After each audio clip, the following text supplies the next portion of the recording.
मियाम की दमकता ngasi ki topic politician Kharana Manipur Thugainaba Hotnari aina haiba nate aina haijaba se idi paba khaktani tawse aduga marudi masi chief minister na thambi wafam ne public function na public domain da thamakpane adordi lai wafam de politician Kharana haibanina Manipur Thugainaba Hotnari question yana le se kaino haran politician khar se kanano ruling de yauri jala natraga opposition le bejala haiba ki pot ma natraga na opoi atopo bejala Hujik Torse, Manipuri Yankan, the Langak the support to the Shato party, Supiri, BJP Nataba, Mapan, they support over Haite, Nataga Mapan, Manung, the Chokalaga support over. So I did disqualification case like Tabdinate, Aduna Tangurkanda, Maruina, politician Karna, Manipur Thugainaba Hotnari have one Chiki Wapam Lamina, Yana public coming is see politicians in Dukanakana Obazano. Kanakana Obazano Habakanda, Chapchana Hydramina. A quick speculation chicken in Harakanda, Langak the Yauri, BJP Manungi politician, Obizala, opposition, you Obizala, Kaiwe of Homzilla, Karimkan the opposition, the Mugi Murkandana, opposition machine Yamjabonate, Sarkar to Gaibang, Namnavagi Papangal, Lebazala, Mioi Karakang opposition, the Jervi Karaduna, Thugainaba Honaba the Sarkar, see, Thak Niagadi, Papangan Sonbagi Pibum Dura, Heavy of Homuma. Adugamaru, the publication in Angladishe, Karigumukanda. Core issue Horan Karakasum Loja put the Tajaraki, core issue Habam Suari, core issue Masakang Minasiaba. Sahi any paramina, Hujikti, Aina Kangbase, Natraga, Atopana Kangbas and Hujiti Karakara, Loina, open up Habate, Karakara Pong and Antonava, Saini Pazalapa, Loshalanimba, Aduga Irang Sequida, Mina Irang Pambakanam Yaute, Send me on the show lay, Aduga Punchi, Mahinda, Shoyali, Masai Gumberg, and Ocean Aduga Lambisa Tuxinam Nuaite. Aduga ITP Shinkari Singing Wakanda, Yumda Haningba, Aduga Ningbakai Habitae, Ningbakai Bagi, Lambi do later, Mina, Ningbakai Pimuni, Ador the Hujila Isika in Wakanda Aina Kangwa, Mina Kangwa, Sheng Sheng and Tongarasi, Aduga Pongdong Narasi, Kari Pongdong Naragati, Karaidano, Lady Shikaraidano, Palishe, Karano, Yaning the Shekarana Tukai Pamba, Karana Tukai Pamdaba, Aroi Bagi, resolution, high resolution, Progna Honabagi, Adwai, Dugi Pibum do. Oidribra Hibi Matang Duni, Adunangasiki topics that Yangi Punamapu Charatsama Impact News gave one who Ram Uxari London Lincoln Verification Day. I yell Tantan Pabi, Professor Chinglen Maisnam, Department of Economics, Manipur University, Yan was a Chinglen Boy Taramuxari, was a Chilling Oid Lincoln University, Pradeep Phanjoubam, editor IRAP, Town for the Putaramuxari, do Town for the Oida Agni, Tanapamini Jerivasi, Dr. Dhanabir Laishram, social scientist. I was a Chinglen Dahan Accepte, Town be Taramuxari. Chinglen Tabochin Besukara Lang, as she said, Tawing Hang and Panjan of Hype, Karan and Tadung, the Bohonazake, Puntaruka Patringata, Yana, Chinglen the Tungzake, Maru in a politician Karana, Manipur Thugainaba Hotnari, Chief Minister Haibiramina, Bisham Prajandi Hanguri, politician Karasibu Kanakana, Obazano Habama, Aduga, second question, China politician Karasibu, BJP Manung de Ubizala, Natraga Mapandi, Ubizala, Natraga opposition de Ubizala, opposition Pangam, Deda, Moitikashu. Thugainaba Hotnabagi, Hona Janabagi Sakti Libjana, Tida, Hainabushi, that's Linka Mintamini. Opposition Gidi, Magidi, Topam Topa, Hadi Magi, Rulinga, opposition got on Obuduga, Waikumdu, Donobadu the Kranga Habit thing, Duga Zana Kogi, quick Piraga, Kogi Manipur, Thugainaba, Honabudi, Aquina, Adumkange, Magi, Cookie, MLA, Singdagi Horpani the Noko. Hadi quick be the Prime Minister, the Pisaliba. I think Home Minister Pisaliba, Aduga Chapsana who's about to stay in home the lady, Makoi Tarasine. Aduna, Punamuna Hadi Aquina, Nasibota, Sahi Ani Pazalakpa, stage the Aquina, Ninarisi, Nangarisi, Heck Hobbing Nangarisi, Masiki, Kambusi, or doing in the Mokoi Low Town. Low Tavani Aduga, Magi, opposition Gimarta, Madumak, Haramani Habagi Tazabudi, I want the delay. Late Madu Hakin and Nakoi and Madu Takiba, Adumadi, Lake the Rankali, could look at Tapo to the Simisagi Maki degi, Sabzana took the Rankali. Why Magi meetings in Bum, Natragano Mapam Dugi, Magi Lady of Him to the Aquina, Magi's Hazalaga Habiduma, Aduma, when a guest over the Tuan Zabiwani. Aduga Sabzana Kogi, Chamsamba, Micham Praza, Aduga Anga Mobona, Kogi, Maron Tova Mona Kangidi, Handaki, Matangsimadi, Kogi Magi, low macaron and Sangiba, Kambukradi, low breaker or Kanda, Nasagi, Pazagraba Kogi Magi, elected representative Haibigi Magi, one talk to Mangali Habis the Manipur case, the Kangarane. Aduna. करीगुम मतम कोई law maker Singh कोई law breaker और अगदी नत्रगा breaker मदुगी law सी थुगाइन होनरबा रूल ऑफ लॉ सिगी मायक लेपाबा मागी कॉन्स्टिट्यूशन ऑर्डर सिगी मायक मदाइदुदा कोई चंगन बगी फिल्म दु लागदी मदु अरगदी कोई आई ममांग समझखरे कोई फजग्रब पार्लियामेंट सेंग्रब पार्लियामेंट सेंग्रब असेंबली से मसी मखोगी मयुम ओइफम थोकते मखोगी मयुम दुदी मतम चुपदा कोई कैसुम संग ओइ हाइसी कोइना ममांग दसु मयाम खंग्रबने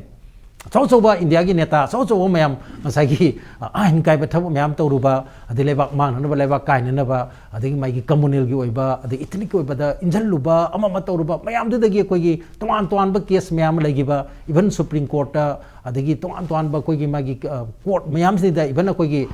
मागी डिस्ट्रिक्ट लेवल की कोर्ट भौता सुमाय तौदना तोान तोानब केस लेबसिगी मसिंगसी चनीगा कुंथ्रामदगी मथक लेग्रबने हजूजी कारीब मैम से मरक्सू है मैम से यौरकान अगर थमजनिंगी इहान हाना कोईना येंगदबसी कराइदगी येंगदबुन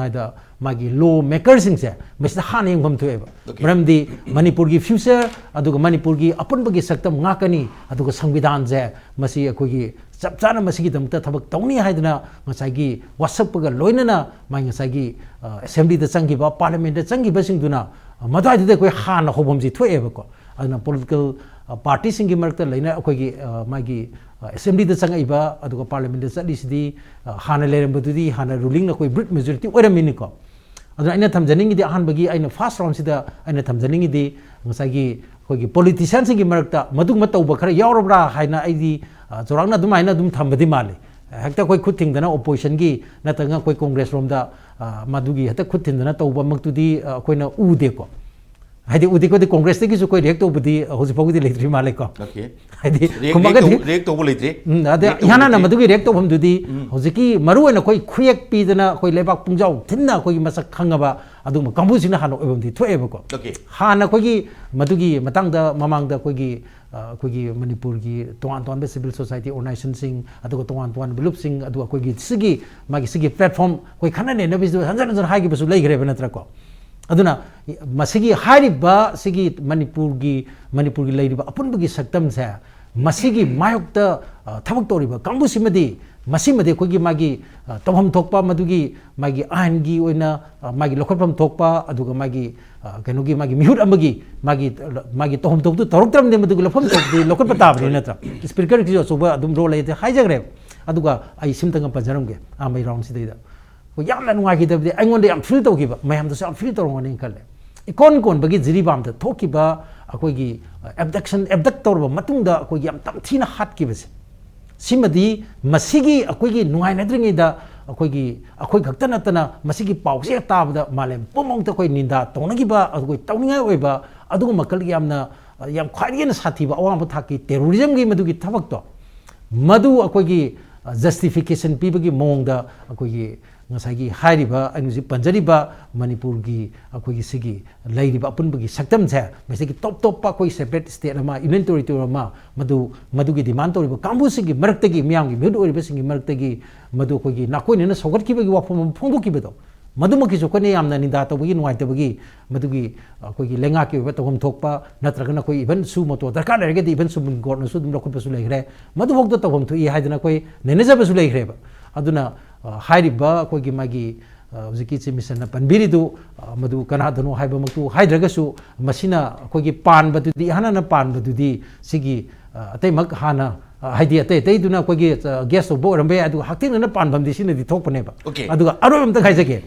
politics har agadi hojik ti koi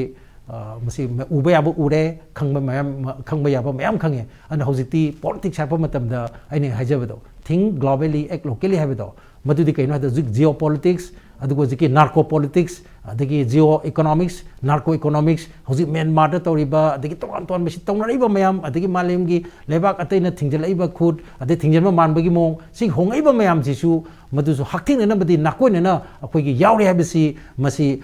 handakta ngarang nan I giba JNU gi vice chancellor masamana I gibedu dasu masi localize suina madu koi khanmam thokte sidi yam sathiba indiana mesida lengana tuminaga lerugadi heng tungdem akai ba ler kaduba adungma amani hadar masi yang attention lobum toi not only koi India खत नतना मालेम की लेबाक पुनमंगना मतमम दा अफगानिस्तान दा मतमम दा कोई Latin America दा येंगिबा मियंग दो मधु सोमदसु कोई येंगम तो हाइदना माकी यामना कोई अकनबा हाइतारे अपील मा तोरपसु लेग्रेन माइ थमजरी ओके ओके थैंक यू तो बुकी मरोइना मणिपुर की सही एनी फारक मणिपुर से तसेंग हाइदोदी कोविड मतमदगा डॉक्टर न कइना सुम हाइबिबदो एक्सपर्ट सिंग हाइबिबदो ने मदुदी कोविड से मसा मु फबा अदुगा मसा फजना इम्यून कनब सिंगददी खरा नहलसु मदुना याम का हेना सोक्ति सोनदे अदुगा ख्वाइदगी हेना सोलिसि कनानो हारे कांदा कोमोर्बिडिटी मसा गी हाना अनाबा लेजबा स्वाइसिनी कोविड चिंगना नारकप कांदा यामना हेना साथीना सोलिसे अदुना मणिपुर अनाबदा ने खुदम चांगदम पिजि जे केसु नते मणिपुर चाही एनिगी सेथेंग इरांगी सेथेंग फंग लेरमिना बर्मादा कइदा थोकलेइबा होंगइबा चारांगनदि सिंगसे मसिगी इम्पैक्ट है बताए हुजिक एखोइसु मणिपुरसु अदुम पुमना फंगमिनबे वफमदुनि अदुना सही एनी मांगदा लेरंबा वाथोक की करीगी हुजिक फौदा चपचाना खंगबमक ngамद्रसु बर्मागी करी फिल्मसिना खरा गेन मुक सोक्सलक्तोनि अदुना खरा हेन चेकलो मथौदुनि अदुना ngang खोपसे सम नाइदोदि हुजिकति मीना खरा ओपनली हाइते दामो सम नाइ तादोमे लाक्चनिंगबसे मरोइना हंतक पांगथोखिबा दिल्ली मीटिंग दामो केजेसी कुकीजो काउंसिल से कुकी की ऑर्गेनाइजेशन सिविल सोसाइटी ऑर्गेनाइजेशन तराउमदोय प्लस एमएलए तराना सगोट पाइबने एमएलए तराना सगोट पा अदुगुंबा केजेसी की रिप्रेजेंटेटिव वारी सारिसे अदोडी हे होरोपतगी सेपरेट एडमिनिस्ट्रेशन करी वाफम लेरमिना तम अदोडी इंखमदा मी सिंगे लोइन खंगो माले अमदगी लोइनाबक मरमदी मणिपुर थुगाइबा पांबा थुगाइ निंबा मणिपुर पॉलिटिशियन खरना मणिपुर थुगाइना होनरी हाबे वाफम लागदी अदुगी दुनि लेजरे दामा मोरम धारगा तरा दु मुंगदा तरेति बीजेपी गिनी समना मेन दामो ngarang amuk nahungana politician khana manipur thugaina ba onari hairagadi ain khamada adu aidu malakpa sum yengkana khara amu tonganna khara ngasai gi dimension ka chokthoro pai te dai wafam de within the bjp obijala natraga outside the bjp obijala natraga opposition obijala sengna thambiram dramina speculation khadi tawdore kamai thamini dam thame sir maruina ko akoigi political society da as a actor work to do never kind of politician has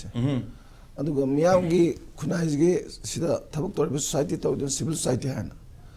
ada politician have is kim na teba moidi power pai na bhana base to catch the power pai the politician ge quite the number one objective se power pai is ma directly pai bi indirectly pai bi adagi pai ba power duga nakshanar ga mane influence to bi हाइबदी influence इजु power नेबा आइदी ख्वाइदे चावदुदा माना तौरे खनबदु आई कैमना तबैना हायरगा तौग्रगदी आइना मोदेन powerful होयबा अदुना influence इजु power नेना अनोबा interpretation the लैने अद मणिपुर कॉन्टेक्स्ट दा खोनि येंकांदा पार्टी हाइबजी मक्तबु पॉलिटिकल ऑर्गेनाइजेशन नेबा पॉलिटिकल पार्टी हाइसे ऑर्गेनाइजेशन द मागी आइडियोलॉजी लैनी कॉन्स्टिट्यूशन लैनी रूल्स एंड रेगुलेशन लैनी सिमे आबजी मरकता खोइना उगदबसे internally problem la adi number 1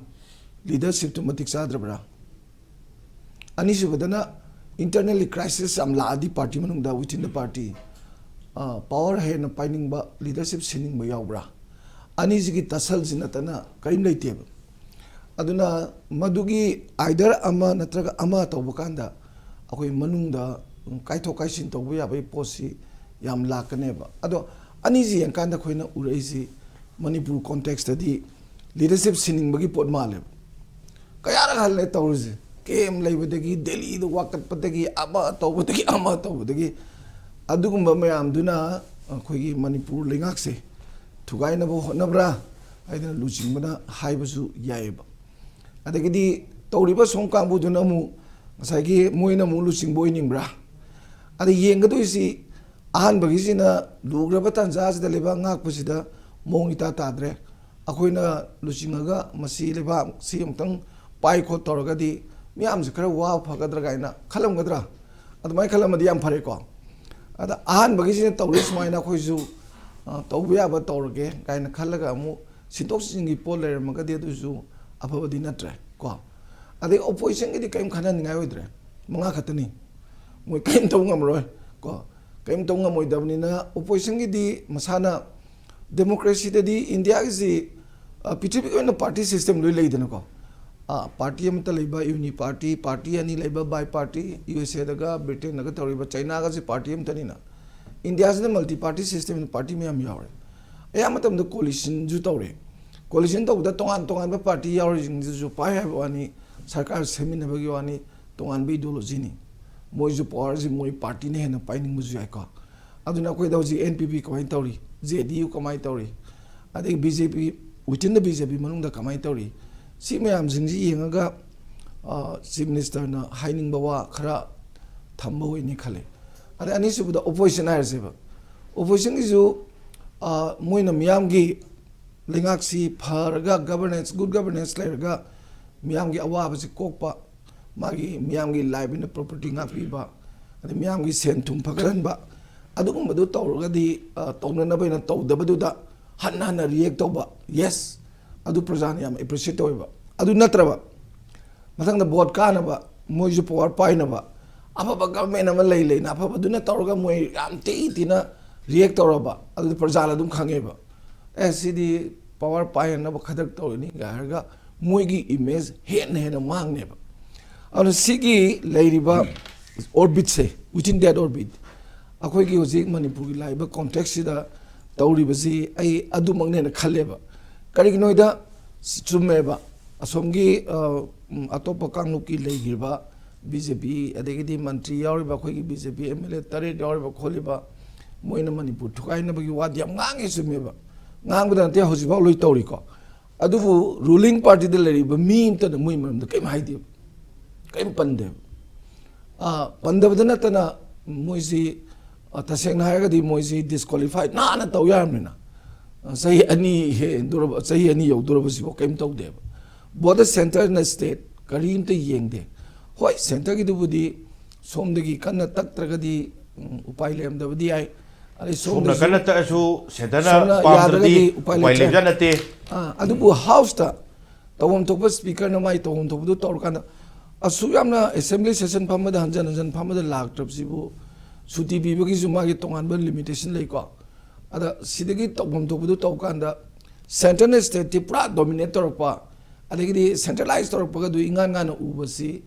miam dagi people see mass reaction law hain elite ba aduna akoi gi yam chummeba politician miam je sinani leibak phajana ngak puju politician good governance leba ko leibak si sabanas sabuju politician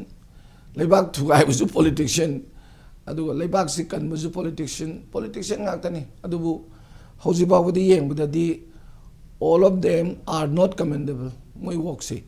prajana yeng kanda ko moi toribu thau miam se masi yam critical leba matam nina moi toribu thau si yam commendable way gaina haibe yabi potu di suklei manglai tre aguda ai gi political rhyme de ko ai thoko pangang ngang na ba ai kan na ba na ba pangang basi reaction yam helakani ado manipur da hoji akhoi da yam taning dri je khoi na whether it may be from the ruling side or opposition side see interaction reaction tau na baje masi tau de ada na budi tau nari ne bu praja jam taning dreba taning dri ne ka taning dri kai noida praja na lenga ki maikei de ki praja ki thaja baje trust deficit yam wangreba kai noida hanjan lai basi da phagadra taurakadra haiba ada taurakani hara sum tau de baje say for instance Trump to hek pai bugan no halagani na Colombian me am thinde toido illegal immigrant na ado Colombian president na thinbe aro in haini ado e ne economy sanction to bugi port khanara kanda magi plane when flight when poraga thinjage a chain pulley to thop you haine ba ai magi thaba kutou do ado maina khoi da pending yam laigreba miam na as good simtang to biradi mga tara labi mangda ama katang bok tawradi ngai na ngai le kan da miam na karim bok taw da je khoi ji yaman greba okay adugumba tanja yaman gre aduna thaja bagi gerigi wang chang yang wale aduga maruina pangangang bosi mudi taning gi area adu mutum je tong prade maruina thamile ofam se amana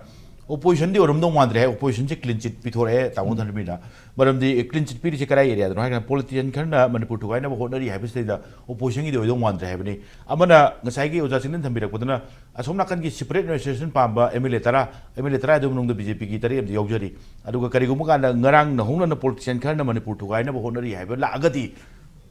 within the BJP have question within the BJP ngasai tara adu na ta batao taret MLA mantri oriba BJP ki dunataba separation tali dunataba somda lehuri sidasu thugaiba pamba manungda leiba sing kari sing phongdok pudi iphong phong ngang pudi hek nuai taba khara adugumba leibade khara nong phongdok manbra natragana somda leiba taret tu hairagadi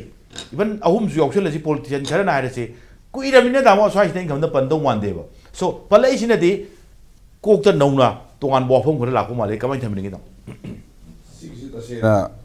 haziki hari do bone ta sena khoi anoba development khar lebi poti oranguli khatha je kena khoi khoina kenama situation nama problem analyze to kan context to ria roe so auro context ha thaini geru to haji le development keno ye kan sta adoga haji hari si gereba hari no haji provocations kari no haji mu haide khang de roe ba jomnagi hana provocation kemi awdan hai roe na mon hari bi misida mon provocation nama si hai already adre mon pain da khande no ai khande to wi ama situation leina context leina ade context to khone se handak mark se kari le hi yan ji kan se khone se mu ubu ding sai gi yam kanna son the pressure le am do si akhoi gi se sa tip khara leak oi gi som authentic oi re prashan na som supreme court injala kan se central government da su si yam na lun long when supreme court gi hain la kan se da hayeng ichop chop na gadra hebe nu khasi thiram ga ba adana sig manung si movement khal leina no ma le akhoi chap chana khang dra hydro moment si gi se da mathak ko som da ko dan khodan som di ko ri na akhoi kana ko speaker ko wai speaker da ma ta ya pon de ba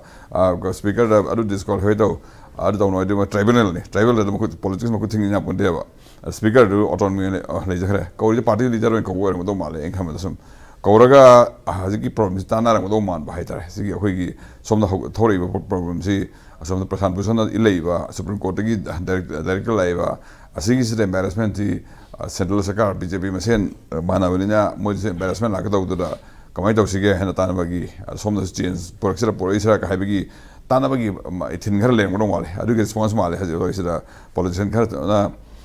Manipur ko idore ka haji hade da khoina se se khango do babu haziki context ye kan sida adoga na tholok par kan su akhoi gi sarkar thoi ba Manipur ko is manade aisem akhoi sima su kan closely khang be kai na akhoi conflict to ge to wo het yaw re amon bo so on su sarkar thoi ba Manipur thoi ne have city da sarkar city Manipur gi gajan ne kha tham ba ne gajan na mo sin do ri Manipur thoi ba mutina te Manipur thoi ge ha ga na sai ge khoi to ati politics le ba somna ganda separate administration to ba land on ri ba Gadoni unitary loan get a cinema with why politics. Manung some the Sakar Kai Boko politics level Aduna. Aquina Anis who Hekpuntan of Aku press market to discussion to Yeduga politician material doing Moy Pirate na Maroy city Manipur heavy identified to city Moigi Igogi Matumina politics Ami Wante. At the Manipur Sakar to I consider Manipur Quadori has the Matana talk to Navi Mosi to 20 and the Sigi Posi Oida acquaintance speculation the young answer the Sigi Posi Oinin Haji, speaker Kohlisi, the senior speaker Hazard Tausia Ponte, Lona Yaponte, speaker of Takotan, the was speaker Dima Tribunal court power by the Tuana Mas Matanda. Independently jagado poni speaker gi institutions bo as a politician ta khotna prime minister na lok sabha speaker ta ya ponte mari neutral na maile paga party one belong to so hey vote no consider the split vote na but speakers thada dia consider ma speaker is harin thado party member in both thadro hadi madan vote both thadro join ba almai to kana ta pe ya ponte speaker ando ko kholesi asu chinglen ni idea oi ba haidar ase wori khang de khoi udamina adu chung sai haijari ba context and analyze to context kari leki hai kan sida asomda hanagi yana holum highlight mongs in haram degi supreme court elect palak pasere kitang asalam godong male asomgi party gi top leader mem haidare ne amishare horga prime minister horga muidu hey prapu jo somna dra kan khanjaba khara yaung dong wan ba adana asom ko ko to busida sigi insecurity post khara yaung dong male has gi statement sida mai thamjaki okay thank you daw